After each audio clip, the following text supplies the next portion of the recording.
तो इस अभिक्रिया में जिंक हाइड्रोक्लोरिक अम्ल से अभिक्रिया करके हाइड्रोजन गैस दिया, और हम देखेंगे कि जिंक घुल जाता है इसमें। क्यों घुल जाता है? क्योंकि ये लवण में बदल जाता है। अब अगर इस अभिक्रिया का हम जो है रासायनिक समीकरण या केमिकल इक्वेशन लिखें तो हमें ये समीकरण प्राप्त होता है, जिंक प्लस हाइड्रोक्लोरिक अम्ल। चूँकि ये जलीय विलयन था इसलिए यहाँ AQ लगाएंगे, ये ठोस था तो यस लगाएंगे।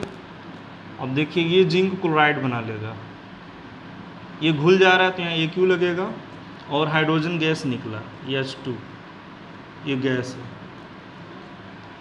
तो धीरे धीरे जिंक जो है अम्ल से क्रिया करके इसमें जिंक क्लोराइड में बदल जाएगा, जिससे घुल जाता है, और हाइड्रोजन गैस अघुलनशील होता है तो ये यहाँ से यहाँ निकल गया, जिसको जलाने पे पॉप की ध्वनि उत्पन्न हुई। और इसको बैलेंस करने के लिए हमें 2 लगाना पड़ेगा। तो इससे हम ये समझ सकते हैं कि अम्ल अगर ये धातु से क्रिया करेगा तो ये धातु का लवण व हाइड्रोजन गैस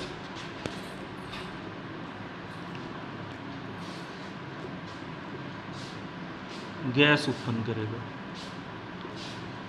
सभी जो अम्ल होते हैं वो धातुओं से क्रिया करके धातु का लवण और हाइड्रोजन गैस उत्पन्न करते हैं, लेकिन सभी धातुएं तनु अम्लों से नहीं क्रिया करती हैं।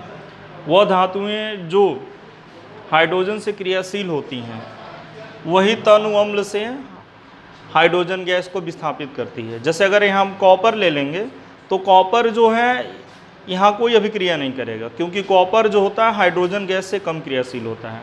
मतलब ये होता है कि जो धातुएं हाइड्रोजन से अधिक क्रियाशील होती हैं वही तनु अम्लों से हाइड्रोजन को विस्थापित कर पाती हैं। जैसे जिंक है, जिंक हाइड्रोजन से ज़्यादा क्रियाशील है इसलिए अभिक्रिया देगा और इसमें हाइड्रोजन को विस्थापित करेगा और हाइड्रोजन गैस प्रोड्यूस होगा। अगर इस हम जो एक्टिविटी में अगर कॉपर का प्रयोग करते हैं तो ये अभिक्रिया हमको नहीं मिलती। क्यों? क्योंकि कॉपर जो होगा हाइड्रोजन से कम क्रियाशील होता है। अब देखिए, अब इसका दूसरा हम जो गुण पढ़ते हैं,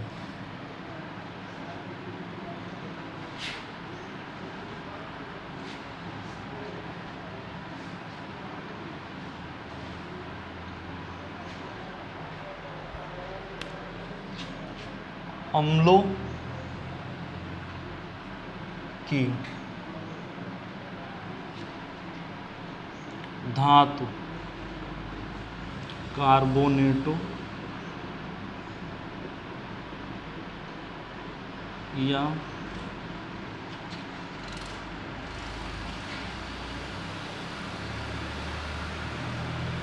हाइड्रोजन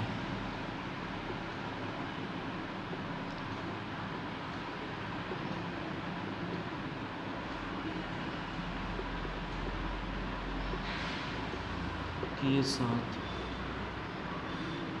अभिक्रिया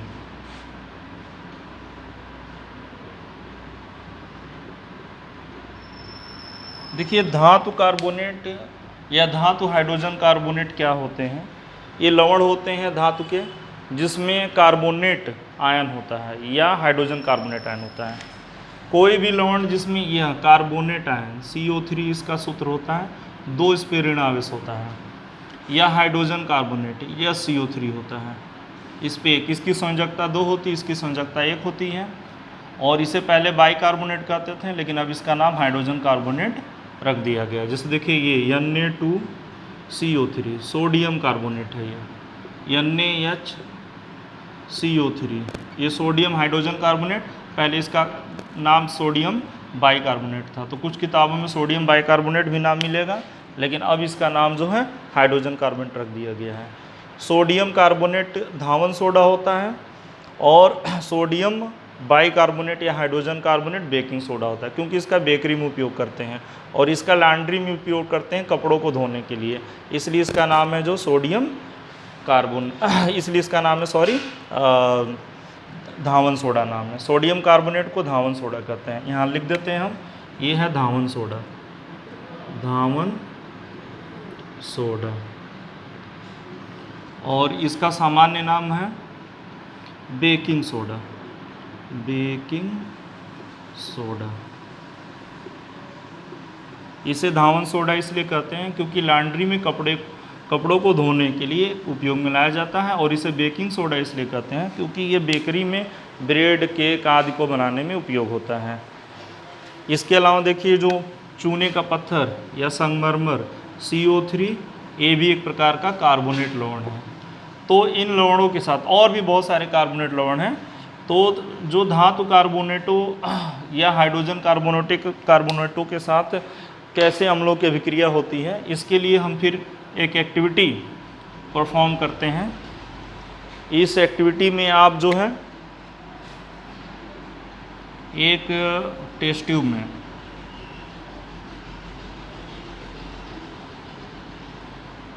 सोडियम कार्बोनेट या सोडियम हाइड्रोजन कार्बोनेट लवण ले लीजिए, और इसमें 2 मिलीलीटर तनु हाइड्रोक्लोरिक अम्ल डाल दीजिए। जैसे ही आप डालेंगे तो देखेंगे बहुत तेज़ी से इसमें से झाग बनाते हुए गैस निकलेगी। इसे अंग्रेजी में इफरवेंसेस कहते हैं। ऐसा इसलिए होता है कि जब कोई भी गैस किसी विलयन में बहुत तेज़ी से निकलती है तो झाग बनाते हुए, झाग मतलब बहुत ज़्यादा बुलबुले बनेंगे, बहुत तेज़ी से गैस निकलेगी, तो उसे को इफरवेंसेस कहते हैं। तो इसमें सीधे आपको इफरवेंसेस मिलेगा, ऐसे ऐसे बहुत तेज़ी से गैस निकल जाएगी झाग बनाते हुए। अब अगर हम इसका जो है देखिए मुंह बंद कर देते हैं कार्क से, और इसमें निकास नली डिलीवरी ट्यूब लगा करके ये जो गैस निकल रही है इसको हम चूने के विलयन से अगर हम प्रवाहित करते हैं,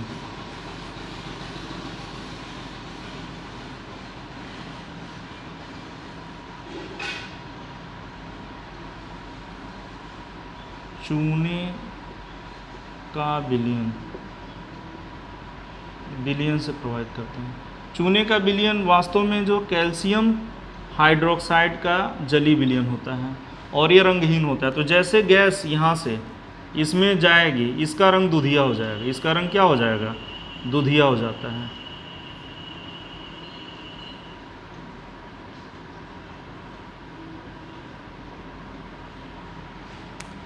और हमने पढ़ा है अपने प्रीवियस क्लासेज में कि अगर चूने के पानी में कोई गैस प्रवाहित हो रही है और वो उसके कारण जो इसका रंग दूधिया होता तो कार्बन डाइऑक्साइड होगी। तो इससे ये सिद्ध हुआ कि जब अम्ल ने यहाँ पे हमने क्या लिया था, सोडियम कार्बोनेट या सोडियम बाइकार्बोनेट, जो कार्बोनेट लवण था। तो जैसे ही हमने इसमें अम्ल डाला इस लवण में, तो बहुत तेज़ी से झाग बनाती गैस निकली, और ये गैस को जब हमने प्रवाहित किया चूने के विलयन में, तो चूने के विलयन का रंग दूधिया हो गया। और हम जानते हैं कार्बन डाइऑक्साइड गैस ही चूने के विलयन का रंग दूधिया कर देती है जब उसमें प्रवाहित किया जाता है। तो इससे पता चलता है कि इसमें जो गैस निकला वो कार्बन डाइऑक्साइड गैस था। अतः हम जो है ये समझ सकते हैं कि धातु कार्बो अम्ल, अम्ल धातु, अम्ल धन धातु, कार्बोनेट या हाइड्रोजन कार्बोनेट,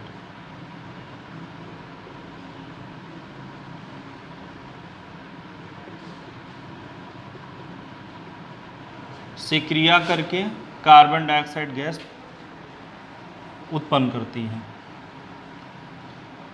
यहाँ लवण बनेगा, जल बनेगा और कार्बन डाइऑक्साइड गैस बनेगा।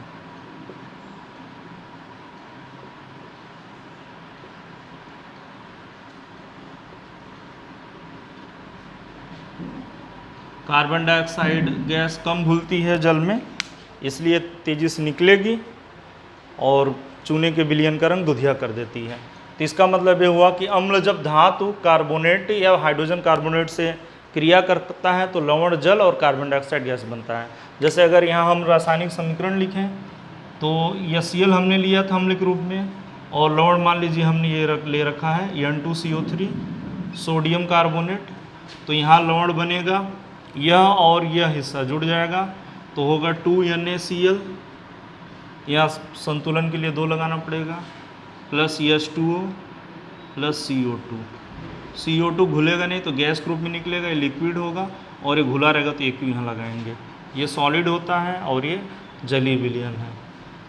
तो जब भी कोई अम्ल धातु कार्बोनेट या हाइड्रोजन कार्बोनेट के साथ क्रिया करता है तो लवण, जल और कार्बन डाइऑक्साइड बनाता है। धन्यवाद।